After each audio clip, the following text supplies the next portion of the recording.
Hey Leo, your May reading is ready, and I'm Eleanor. Welcome to Pink Pearl Tarot.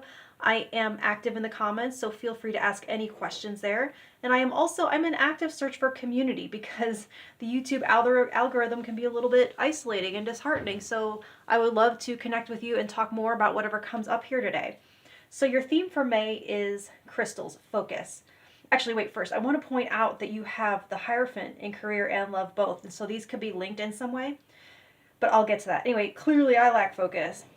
The point is, you'll be able to get further this month by eliminating distractions and giving something your undivided attention. So to clarify that, you have the Knight of Coins. It's the little things you do every day that add up. So this suggests creating some kind of micro habit around focus. It's playing the long game with something, and even if you can't give something your undivided attention for long periods at a time, can you be consistent with it in a daily kind of way?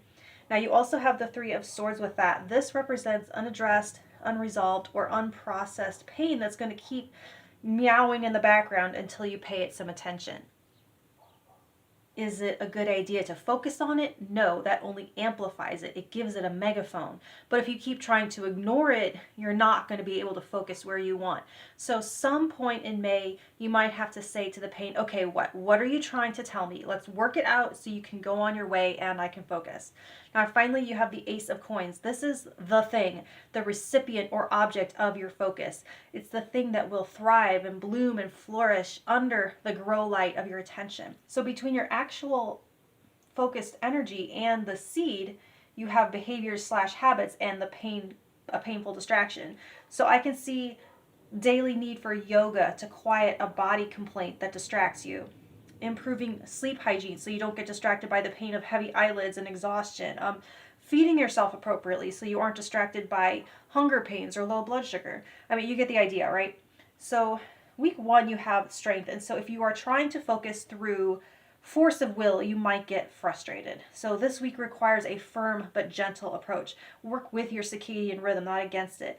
It asks, where is the line between disciplined self-care and self-abuse masquerading as self-care discipline? I hope that makes sense. So week 2, you have the Queen of Cups reversed, and this could be a sort of erratic time for your emotional balance. So like to go back to what I was just saying as an illustration, take a daily run, for example.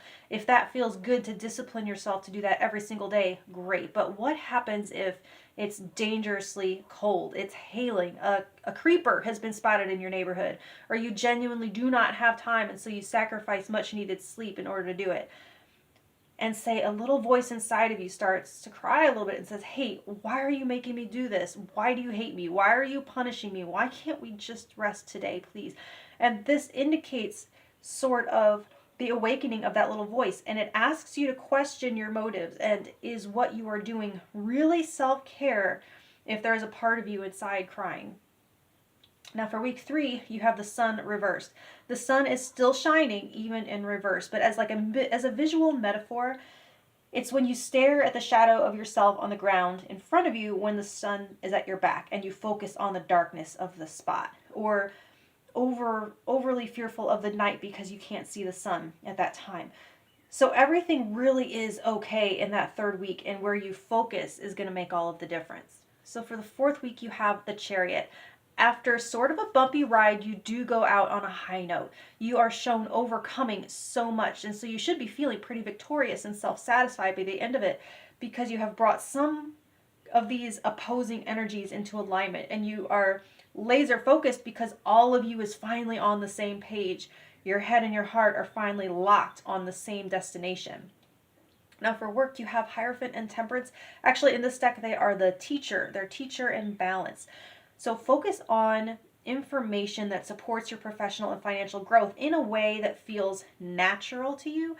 It makes the most productive use or productively channels your nature rather than trying to change it. Like to say that better, not focusing on general information tailored to everyone, or no one, I should say. So like books, titles that are like subject for what you are. Like Zen for motorcyclists. Scheduling for people with ADHD, meditation for athletes. See what I'm saying? Like quantum physics for dummies. I don't know. This balance is talking about centering yourself between your own polarities. So you're marrying disparate parts of yourself to move your career or finances forward. That's reflected here with the Strength and the Chariot energies too. Don't get distracted and leak that focused energy trying to fight yourself before the work even truly begins. So you could be seeking work with a schedule that makes better use of the time of day when you are the most alert and engaged. You could be discovering your true leadership style and focusing on developing that instead of trying to turn a marigold seed into a tulip or whatever.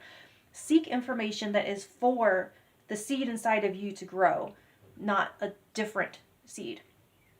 Now for love, you have the Hierophant again and the Knight of Pentacles. Oh, again, he's up here too with that focus, the Knight of Coins. If you are building a relationship with someone, it appears to be following a traditional trajectory. This is someone wanting a fixed number of dates, like they've decided 3 dates before whatever, the next step. This long before the next step. X number of months before we talk about moving it, whatever it is. You're building a love through consistency, constancy, and commitment to showing up in a loyal and predictable way, even if it's a little formulaic. This could be you or them, but it's like wherever you are, whether it's single and wanting to meet someone, dating and wanting to take it to the next level, about to be married, want to get, whatever, from point A to point B, there aren't any shortcuts. And it does look promising, I will say that, but it's going to take patience and, of course, focus. So your affirmation for a badass is some people really sick, avoid them. So my knee-jerk reaction to this was, wow, that's not very compassionate. Way to further the loneliness epidemic and continue snipping the ties of community. But no, I mean, it's true. We do have to protect ourselves. We all struggle, we all have pain, and we all need support and love and compassion. But there are still people who aren't interested in healing and just want to shed, spread, and externalize or vampirize others. And you're absolutely right to put up boundaries. It is not your job to save anyone. In fact, I mean, you can't help someone who is open to it if you're sucked dry by someone who took advantage. So don't let this type of energy distract you from your focus. If that Three of Swords is your pain to process, by all means address it, but not if it is someone trying to make their pain into your pain. Okay, I hope that makes some sense, and I will talk to you next month. Thank you.